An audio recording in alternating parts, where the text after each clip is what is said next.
Fox News Podcasts presents the Bret Baier Podcast with Fox News chief political anchor Bret Baier. People are expecting us to come up with a solution. I think the average American doesn't care what flavor the legislation is, as long as it takes care of the challenges they have. If there's going to be a big idea, that will not happen by January 1, 2026. Whatever your plan is, we've got to bring the cost down. I have been saying for months that we have got to reach some sort of a solution on premiums. We just have to, put our best proposal on the table and see how the chips fall. Well, tonight in our Common Ground segment, we talk about bipartisan legislation designed to extend health care insurance premium tax credits and reduce the deficit. It's called the Fix-It Act. Joining us tonight are two of its primary supporters, California Democratic Congressman Sam Liccardo and California Republican Congressman Kevin Kiley. Thank you both for being here. Congressman Liccardo, first to you. Some of the plans you've said are unrealistic, and that's one of the reasons why you guys are working together to try to put something forward, right? Well, actually, there are many good plans. The big difference, I think, between ours and the other plans that have been presented is that ours is actually paid for. We found savings, that is, through cutting off the windfalls that insurance companies are making through Medicare Advantage to actually pay for the cost of extending the tax credits. So this Fix-It Act, Congressman, Affordable Care Act premium tax credit extension for 2 years, caps eligibility at 6 times the poverty level, $192,000 for a family of 4, cracks down on overpayments to Medicare Advantage, to your point, stops fraud by insurance brokers in the program, and the CBO estimates the near-term benefit impact $55 billion, 10-year fiscal impact $90 in net savings. You're saying it nets out. It actually saves us money. And so is it getting buy-in? It is, yeah. We keep adding co-sponsors basically every day. We're keeping it bipartisan. We have 5 Republicans, 5 Democrats on board right now.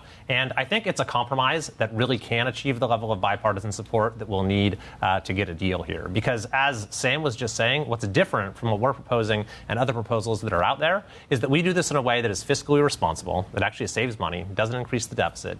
It's temporary. And because there's a pay for, it's inherently limiting in the sense that we're not going to keep extending. We're just providing some runway to find a real long-term solution. All right, we're going to take a quick pause here. We'll be back after this. Why can't Senate Democrats get there, Congressman Liccardo? Well, I would say Senate Democrats and Senate Republicans haven't gotten there.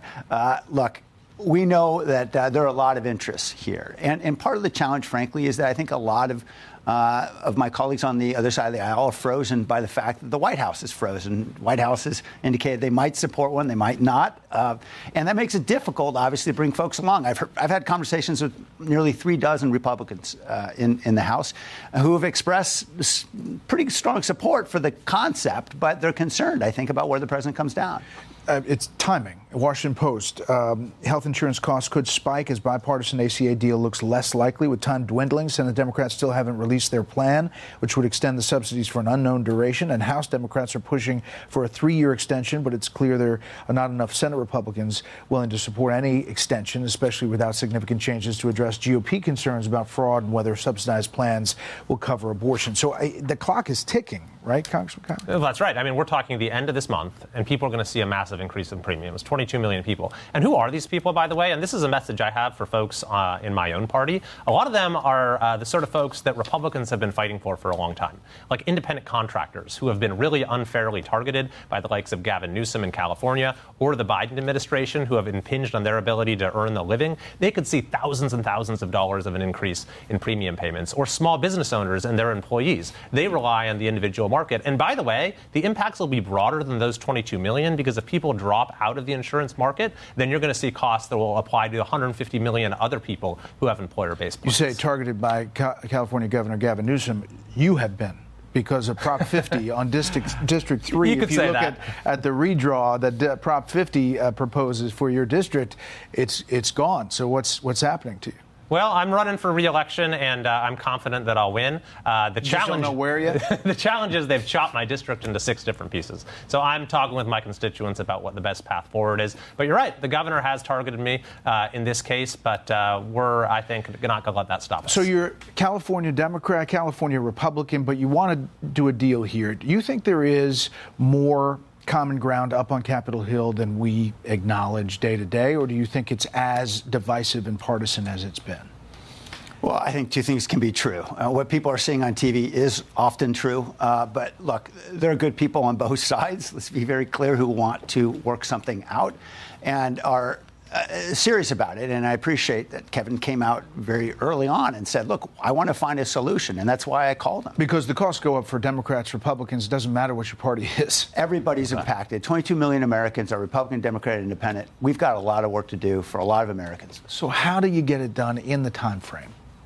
I think we've been reaching out to people on both sides. Sam, as he mentioned, has talked to several dozen people in our party. We were just part of a bipartisan group that was meeting. So I think that there is enough support on both sides. I'm confident of that to reach a deal. So now it's just a matter of what is that deal going to be? And I think that what we've proposed is the right framework because it might not appeal to everything that everyone wants, but it gives enough people enough of what they want. It says we're going to provide relief to the people who need it. We're going to pay for it. We're going to do it in a fiscally responsible way. That something like what we're proposing, I think, can be the basis for getting this done. Which is the definition of compromise. Thanks for coming on Common Ground. Great. Appreciate it. You can see all the Common Ground segments on my podcast, Common Ground. Find that and the All-Star Panel podcast under the Bret Baier Podcast, foxnewspodcast.com, Spotify, or wherever you download podcasts. You can also see the discussion on the Fox News YouTube page.